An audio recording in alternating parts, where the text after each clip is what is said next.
In today's video, I'm going to teach you how to use the Semrush Keyword Magic tool effectively. This tool is an indispensable resource for any digital marketer or content creator looking to boost their SEO strategy. Let's dive right in and explore how to make the most out of this powerful tool.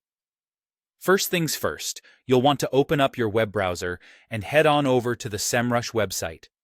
If you haven't already, you can simply search for Semrush in your preferred search engine, and it should come right up, easy to find and quick to access. Once you're on the Semrush site, you'll need to either log into your existing account, or if you're new to Semrush, you'll have to sign up for one. It's a straightforward process. Just follow the website's prompts to get yourself set up.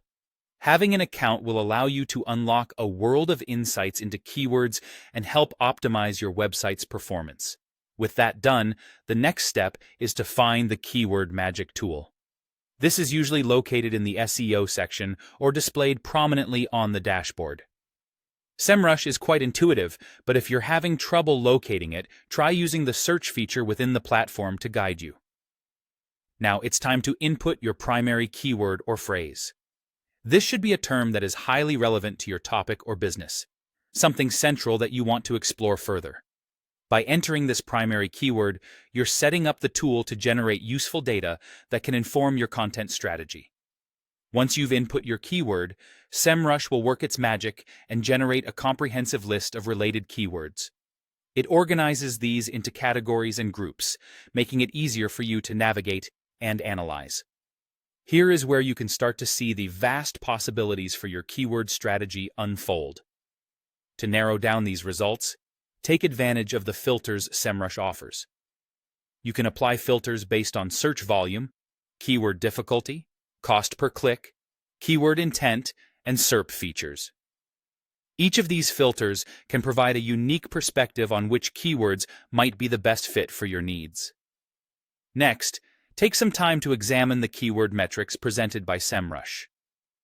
You'll want to look at search volume, which tells you how often a keyword is searched for, and keyword difficulty, which indicates how challenging it might be to rank for that keyword. Competitive density will show you the level of competition for the ad space. Finally, with all this valuable information at your fingertips, you can begin to incorporate the identified keywords into your website content. Don't forget to update meta descriptions, headings, and other crucial SEO elements. This will help improve your website's search engine visibility and attract the right audience to your content. I hope this guide has been helpful in navigating the Semrush Keyword Magic tool. Take your time to explore all its features and let it be your companion in refining your SEO strategy. Thank you for tuning in, and happy keyword hunting.